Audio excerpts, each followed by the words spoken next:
This is the Suzuki Burgman Executive AN650 scooter. Like all scooters this size, the Maxi-Scooters, it's meant to be used on the open road for touring. It's not the sort of scooter you'd buy if you wanted to just deliver pizza, although you could do that with it, but the kit and the size of it means it's meant for the open road. Like any bike or scooter, we're interested in how good it goes and what the specs and things are. Now, like most scooters, this has what's called a CVT, or constantly variable transmission, which means once you start the engine, it's automatically in gear. You can see there it's in drive. You twist the throttle and the bike selects the gear it wants to be in, and away you go. There's no clutch and you're not constantly changing up and down. Suzuki, however, have decided that a manual mode is also needed, and that's accessed by this yellow button here.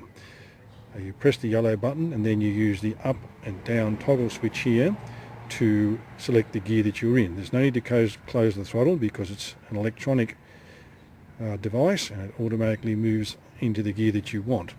This is handy for when you're out on the road cruising, because you can then select a sixth gear, which is an overdrive gear, that gives you better fuel economy. I've discovered that the best way to ride this bike is when you're in the city and when you're in an area that's congested, put it in auto mode and let it select the gear that it wants to be in. That way you're not trying to work the clutch and the brakes and worry about drivers in front of you and all that sort of stuff. You just close the throttle and the bike slows down and changes gear. When you get out on the open road, select the auto mode, manual mode, and then use these buttons to change the gear that you want to be in, and also get to that overdrive gear.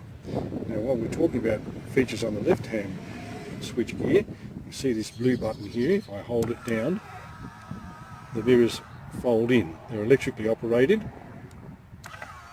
and that's handy if you're lane splitting, if that's illegal if that's allowed where you live.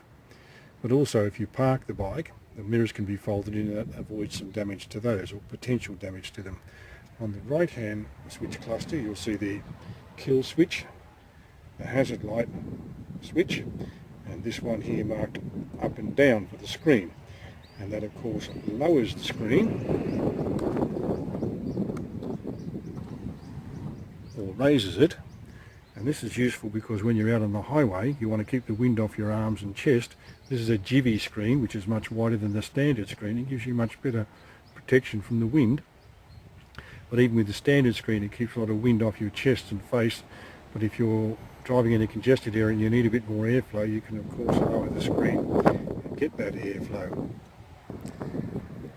I've added a top box to mine, and if you turn the key and press the button, you'll see it holds one full face helmet and a few other bits and pieces.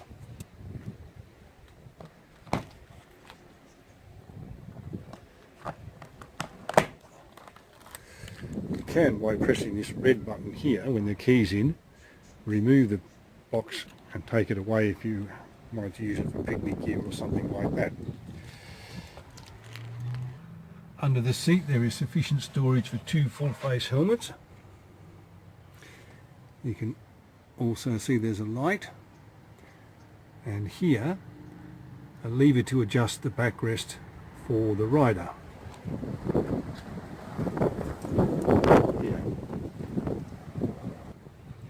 Some other features to note: the fuel cap here and a lockable filler cap.